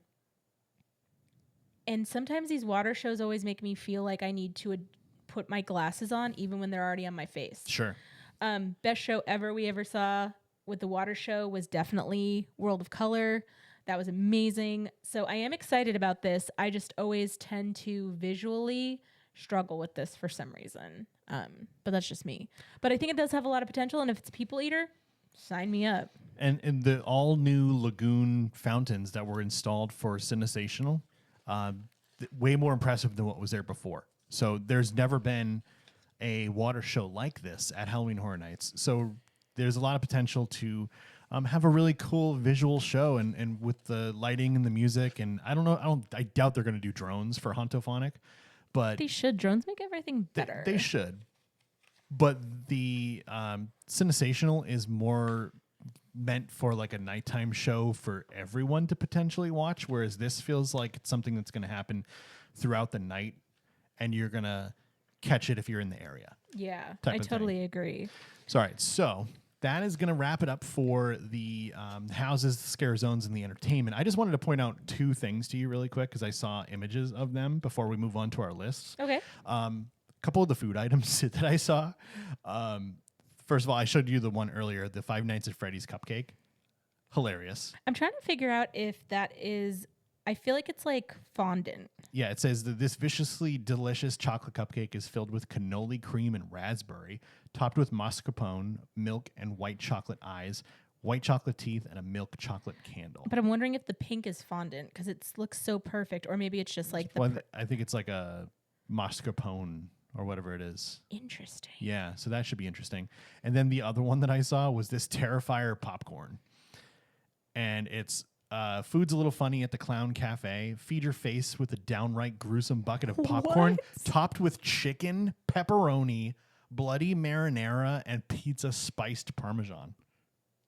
What? Okay. So since we came back from Disneyland, I've been making popcorn and putting it in our Disneyland popcorn bucket and eating it with my ears on. I know. Yeah. I know you know, but they don't know. Yeah, sure. I do like popcorn. I know. I'm like, I do like good popcorn. And I know that you like to share good popcorn with me, right? Yeah. If I get it, you like to partake in the popcorn. Yeah, I'll get down on that. I might partake in this popcorn. That is very interesting looking. Who would have thought of getting popcorn with chicken, pepperoni, pizza sauce, and Parmesan on there? Have some snacks with protein so you can walk 20,000 steps at HHN. Yeah. So I'm hoping that there's some really fun snacks. Another one actually that I saved was a Wyatt 6 sandwich. And it is Huskus Muscle Man Slop. Oh, that's disgusting. And it's sloppy Joe with jalapeno bacon, dill pickle chips, and cheese sauce, served on a chocolate almond bread bun. That has potential to be like really, really good, like that peanut butter burger they had a few years ago over by Mel's. Remember that? Or it'll be gross. So this is definitely one that I want to try as well. Yeah. Also, I'm not going to lie, anything with cheese sauce has potential. Sure. And so... Yeah. And Sloppy Joe's not bad. I will say that talking about this food, it made my tummy growl. So maybe it does have potential. There you go. All right. So here's the moment of truth. We're going to make our list. We're going to tell you our lists that we have made already. Ranking what before the event, pre-event ranking. What do you mean we've made them already? We made them already. No, we didn't. I'm just kidding. We made them already. Yeah, no, we made them already because there's a graphic and everything that we're going to show you, and we're done. It's magic. So pre-event ranking of what we think will be our favorite, not necessarily the best, or could be the best, but could be the best. But we're using the word favorite specifically, with our favorite being number 1. And our least favorite being number 10. So let's start with number 10 and work our way to number 1. I had El Artista Spanish Haunting. I had Hatchet and Chains Demon Bounty Hunters. Oh, no. I think I put our El Artista at number 10 because of the reasons that you were talking about, where historically when they do houses from other countries, they're not my favorite. They don't translate well. So I think that's why, even though he's the icon this year, yeah, I don't know if that house is going to be my favorite. So I put that El Artista Spanish Haunting at number 10. I put Hatchet and Chains Demon Bounty Hunters because it sounds like it's from an aisle of the Spirit Halloween store, and that never translates well. Like if I could run to Spirit Halloween and purchase it myself, I think that we made last minute decisions on this one. Yeah. I'm glad our lists differ so much. That makes me happy. I know. But I also think that that always feels to me like because it came from, I feel like the fact that it was from the other thing, like it was an idea birthed from an idea. Mm-hmm. I feel like it's a happy coincidence. I saw all of that in the aisles today at the Spirit Halloween. The wig, the hat, the axe. The wig, the hat, the axe, the jacket, the scary like demon mask, the fake chains, like. But that's the fun of doing this episode and coming up with this list, because as the event goes on, our list is going to be vastly different of what's our favorite. And there's always standouts that like surprise you. Correct. I will always say and then there's ones you think are going to be great that are not. What was the clam chowder house? Remember the one? Oh yeah, the fisherman, Dead Man's Wharf. Dead Man's Wharf. That one was the best house in years. And that was the one that they voted as number 1 of the year. Or Dead Man's Pier, I think it was.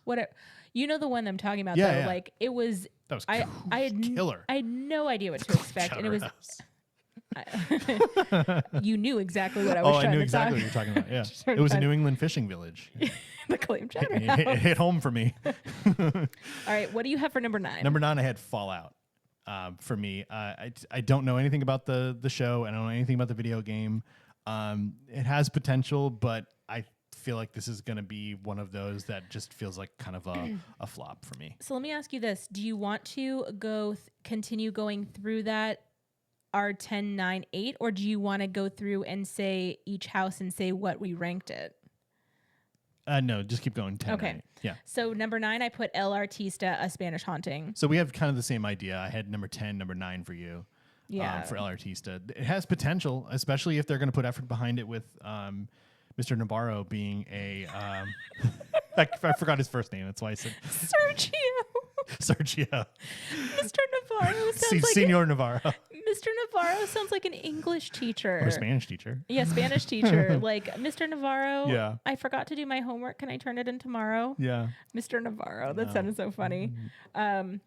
Yeah, and Fallout, I definitely understand you like having low expectations for not knowing anything about the franchise.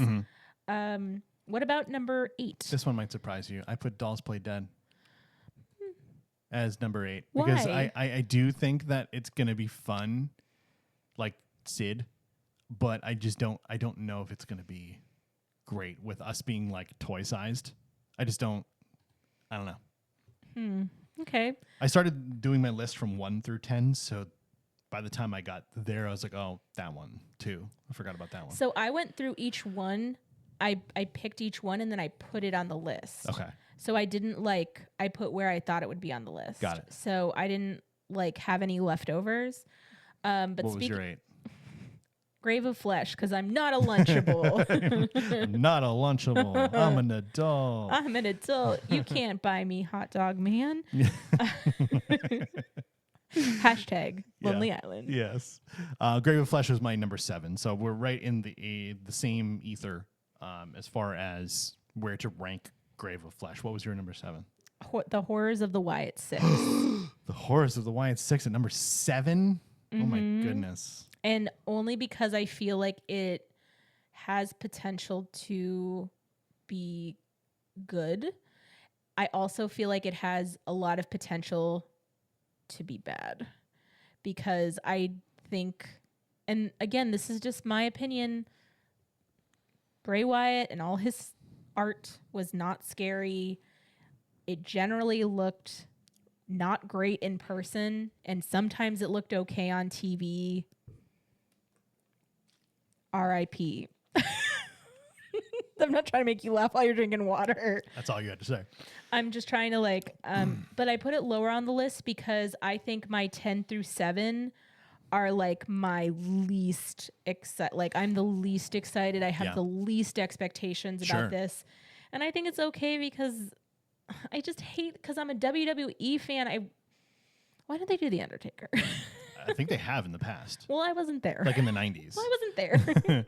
That's why I said I think it's the first time in a long time that they've had a WWE house at Halloween Horror Nights. But I'm pretty sure they did an Undertaker house like way back in the day. This one might surprise you a little bit. My number 6 is Five Nights at Freddy's. I think this house has the most to lose, in my opinion.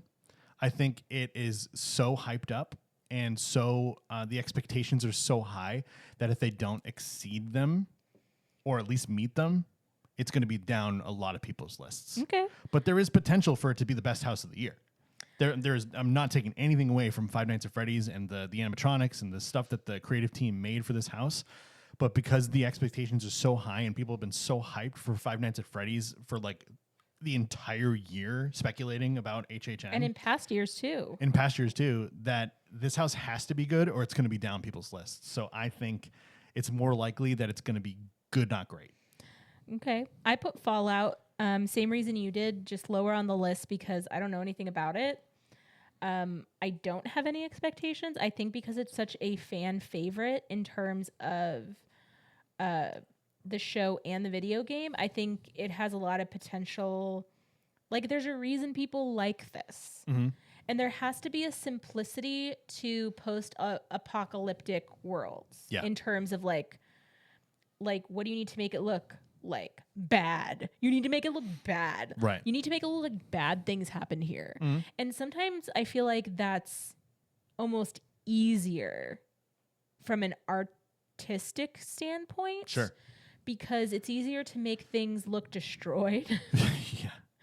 Than it is to make sure they look like perfectly, like exactly like, let's say, a TV show set, so to say, or coming out of a video game, which I guess this kind of is, but it's supposed to look bad. It's supposed to look destroyed. It's supposed to look post-apocalyptic. Right. So 6 for me was Fallout. Number 5, I am putting Galkin Monsters of the Me North. too. Hey, we agree on something. What do you know? What do you know? I think this house probably has the second or third most potential of the original idea houses. We'll get to another one that's later in my on my list here. What I think has the most potential, but Galkin Monsters of the North, because of the success of the monster houses in the past, not the Universal monsters, but like the animal monsters, and the Yeti house from last year or the year before, that was so great. I believe it won House of the Year. I don't know about you, but I also put it in the middle because I feel like it could go either way. Yeah, it's exactly. Like, I do hope that it goes. But top 5 is like high billing. That's huge for an original idea house. That's huge to have it in the top 5. So Galkin is number 5 for me. Same for me. There you and go. Same reasons that you did. 'Cause I think we feel the same about the way that they've translated anything that has like a beast or an animal. Right. Unless it's a DEADDOG, because Sure. I don't do that. We don't DOTHAT. And if they did that again, it's going to the bottom of the list. That's fair. You've been warned, Universal. That is definitely fair. What did you put for number 4? Because I put Jason Universe. Okay. Number 4, I put Terrifier. So Art the Clown and Terrifier going to number 4. I think this house is going to be awesome. And my hope is that it's higher than number 4 when we're done here. But I can't get this feeling out of the back of my brain that I hope it's not a gimmick where the only cool part of this house is the choice whether you go dry or wet. I hope that it's a very good. I hope that the dry side is really good too, in addition to the wet side being really good. I hope it's not like a thing where like the house a year or two ago, that was the Dueling Dragons house, where you chose fire or ice and then like nothing happened after you chose your direction. I'm hoping that the Terrifier house is good on both sides, but the wet side is even more intense and immersive and scary because of the wet. Right. So Terrifier, I'm putting it number 4 right now to temper expectations, but I do think if both sides are good and the wet side is extra good, then this might be a top 2 or 3 house for me. I was trying to see if it was open tonight, but I realized that it's not. There's nothing special going on tonight, like pre stuff. So Gotcha. Because my biggest concern with the Terrifier is if it is Being actually open. closing. Yeah. Okay. I put Jason Universe just because it's Jason. His presence will be scary. Yeah. So I have high expectations for that because he is such a classic character in the Halloween world. And so, yeah, he's number 4. For number 3, I also put Terrifier. Okay. They made it to my top 3. What did you put for number 3? My number 3 is going to surprise you. Okay. Hatchet and Chains, Demon Bounty Hunters. My number 10? Yeah, you're number 10. I think this house has so much potential because what I said earlier, I think last year the best original house was Slaughter Cinema, and the fact that they plucked this out of the 8 fake movies that were in Slaughter Cinema and they're going to make a house out of those characters, there's a lot of potential there. It could either be really great or super corny and terrible. And this is either going to stay right where it is in my rankings or it's going to fall to the bottom 2. And nothing in between. But we'll find out once we go through it. But I'm really excited that they brought something from Slaughter Cinema to this year. So Hatchet and Chains number 3 for me. That's fair. What did you put for number 2? For what I put for number 2, I put Jason Universe. Okay. Was it for like the same reasons that I have him higher in the list? For the reason that Halloween House was awesome a couple years ago, you're going to put the same kind of money and effort into Jason and Friday the 13th too. So Jason Universe, I think, has a lot of potential there. What did you put for number 2? So I put Dolls Let's Play Dead. I love that. Because was that your last one? It was number 8. Number 8 for me. So, and hear me out. Go for it. I think this house has a lot of potential for nostalgia. Okay. Who has like anything that tends to be like really successful in terms of theme park is nostalgia. Like, Do you think we're going to see like real toys and stuff in there? I think we're gonna have like a vibe of like kind of toys you recognize from our childhood. Yeah. Even if they're not like things like jump ropes and like slinkies, like things that don't necessarily have to be like that can be scary. Like I don't know. I honestly don't know. But if you think of things like How to Train Your Dragon, the Harry Potter franchise, those things very much do well because of the nostalgia factor. Sure. We all know that Disney does the nostalgia factor very well as well. I think this has the potential to surprise us with the nostalgia factor and also the Toy Story-esque Lila Sidney being like, you know, Sid's multiverse demon sister. Yeah. I think that's really cool. Yeah, I love it. Has the most potential to translate well. I love it. So, yeah, but lastly, number one. Number one, this is going to shake you to your core. No, I already know what you put because there's only one more. Yeah, and I put the Horrors of the Wyatt Six as my potential number one favorite pre-event because, like I explained before, I love wrestling. The thought of potentially going backstage, like into Gorilla, and like seeing the sets that they created with the budgets and all this stuff, I think that's really cool to me because I feel like I'm gonna love this house in the way that I love Stranger Things' house because. But Okay, hear me out. Hear me out. It's not because it's the scariest. It's not because it's the goriest. It's because it's the most real. And I didn't go to Stranger Things to have Vecna pop out a hole and go boo and like knock me off my feet. I went through the Stranger Things house to see like the red place where he was like holding Max, and I went through that house to see Eddie and Dustin playing the guitar on the top of the trailer. I went through through Stranger Things hoping to see the scenes and the places that I knew and I fell in love with. And I think that there's potential for them to do this with this house. Now, again, pre-event rankings, this could very well change. If it's not a great house, it will fall down my rankings. But I think potentially for me, for those reasons where I get to live the thing that I watch, this is number one for me. Go for it. In the words of Hamilton, you must be out of your goddamn mind if you think this house is going to be your favorite or in the top 5. Like, what? Wow. Okay. And hear me out. I'm hearing you out. Hear me out. Loud and clear. No. Okay. I heard you say no. Okay. I was just being silly. Yeah. It's just, I honestly do not think that, first off, you comparing Stranger Things, which is the characters are so... I wasn't comparing the two. I'm saying... Hang on. The reason why I went into that house... Hang on. ...is the same reason why I think I'm going to like this one. Hang on. I think you even, by comparison, saying that is Stranger Things, those characters are so iconic. One who likes Bray Wyatt may argue that I guess his character was iconic. He's not in this house, I don't think. The Fiend might be. I don't know.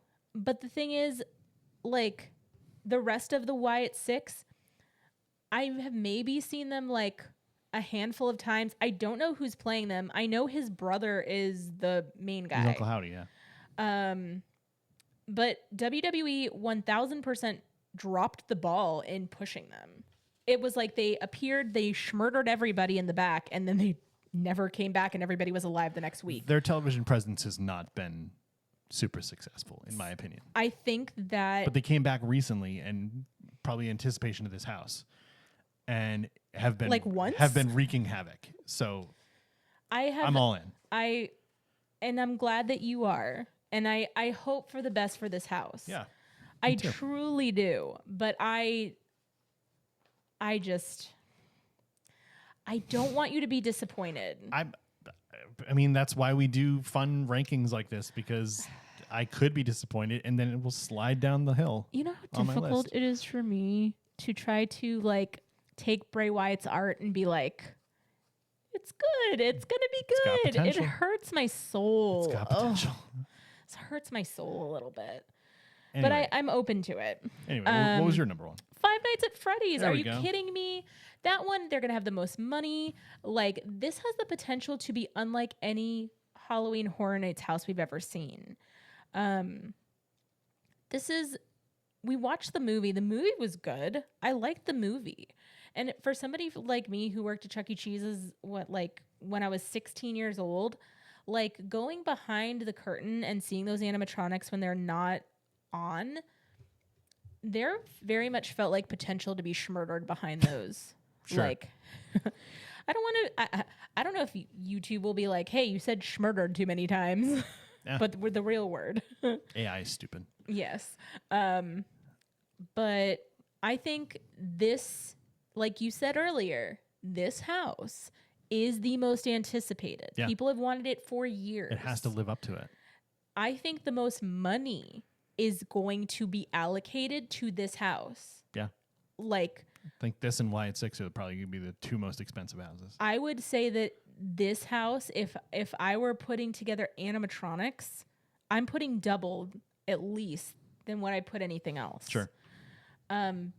Because I don't know. I think that the desire for this house has been so long and so loud that they have no choice other than to knock it out of the park. Yeah, and I hope they do. I hope this climbs my rankings. And not only that, there is going to be a Five Nights at Freddy's 2 coming out. There is no way that franchise is going to allow it to fail. Because if it fails, the movie has potential to fail. If it's successful, the movie, in turn, people will want to go see that movie. There'll be a lot of people who are going into this house blind, not seeing the movie. Yeah. So what happens if somebody goes into this house and they're like, whoa, I had no idea what I saw. I'm going to go home. I'm going to, most likely, I'm guessing it's on Peacock. I'm going to subscribe to Peacock. Yeah. I'm going to watch Five Nights at Freddy's. And now I'm going to go see it in the theater because, that was really cool and I want to see it. Yeah. They turn their investment into Five Nights at Freddy's into more money.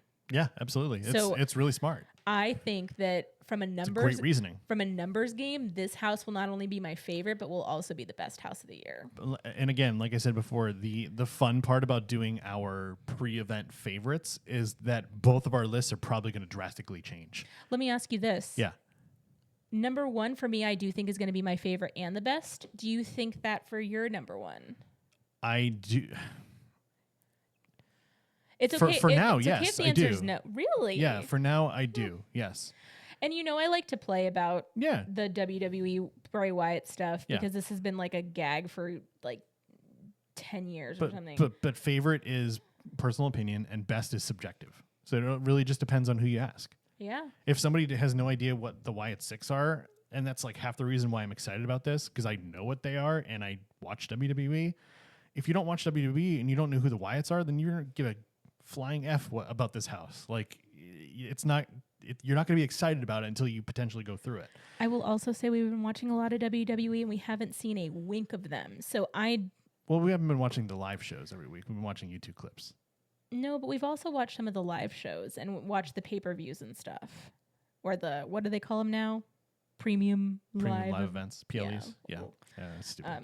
Anyway, but I think this year has a lot of potential to be awesome, especially not with Halloween Horror Nights, Epic Universe around the corner from opening. Yeah.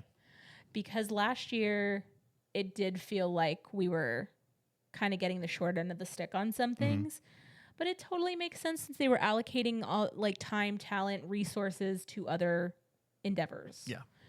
But let's go over our lists one more time. okay. So let me put it up on the screen here. So my pre-event ranking going from 10 to 1 is the El Artista Spanish Haunting. Number 9, Fallout. Number 8, Dolls Let's Play Dead. Number 7, Grave of Flesh. Number 6, Five Nights at Freddy's. Number 5, Galkin Monsters of the North. Number 4, Terrifier. Number 3, Hatchet and Chains. Demon Bounty Hunters. Number 2, Jason Universe. And number 1, The Horrors of the Wyatt Six. And my pre-event rankings from 10 to 1, 1 being the favorite. 10, Hatchet and Chains. 9, El Artista, A Spanish Haunting. 8, Grave of Flesh. 7, The Horrors of the Wyatt Six. 6, Fallout. 5, Galkin, Monsters of the North. 4, Jason Universe. 3, Terrifier. 2, Dolls, Let's Play Dead. And 1, Five Nights at Freddy's. All right. So right before we wrap up, I just want to put something in the universe because that's what we do. We manifest things. We manifested getting Eras Tour tickets. We manifested all kinds of stuff the last couple of years. Anyway, I'm manifesting this right now. Because Soundstage 25 is back open, like I said earlier, it hasn't been housed a haunted house in 6 years. It is a massive soundstage. That is where Terrifier is, because there's basically 2 houses in there. Okay. Next year, Halloween Horror Nights 35, big deal. Every 5 years, it's going to be like an anniversary type of situation. Okay. What comes out in November this year? Oh, you mean what we're going to be doing on November 26th on, oh gosh, I forgot their dates. December 25th and New Year's Eve. December 31st. December 31st? Yeah. Stranger Things. Stranger Things Season 5 comes out. The final season. The final season. Like, that is it. We're done here. What I'm hoping for in this behemoth of a soundstage, next year, big year, the final year they'll probably ever do Stranger Things, give me a run-through of 1 through 5. Ooh. Give me a run-through of Stranger Things seasons 1 through 5. Let me walk through the entire series, ending with whatever the hell happens on New Year's Eve this year. And let's celebrate arguably the best horror franchise, or horror fantasy something or other that to come out in the last decade. Huge undertaking. That is what I want to see. I'm manifesting it now. Michael Aiello, I know you're listening. Stranger Things season 1 through 5, Soundstage 25 next year. I'll manifest that with you. Let's do it. Give me Eddie because he's definitely coming back, right? Yeah, let's do it. I love it. All right. Well, that is going to close up our Halloween Horror Nights coverage. We will be at Halloween Horror Nights this Friday, opening night, maybe a little bit later, but if you see us, please say hello. We're going to be enjoying the nights and all the houses, all the entertainment, all the experiences, the food, anything we can on Friday night for the opening night of Halloween Horror Nights. If you are watching right now, please make sure you subscribe on YouTube. Help us grow. Help us reach our next goal. If you are listening anywhere else, please like, subscribe, leave a comment, leave a review. We love that. It helps us so much. And follow us on all of your social media platforms so you can keep up with us anywhere you go. And just know how much it means to us to continue to grow as we get to do these things together and just get to have fun and bring you along with us. And we hope that you, all of you out there, join us on our next adventure together. All right, and we will see you around the parks. Good night.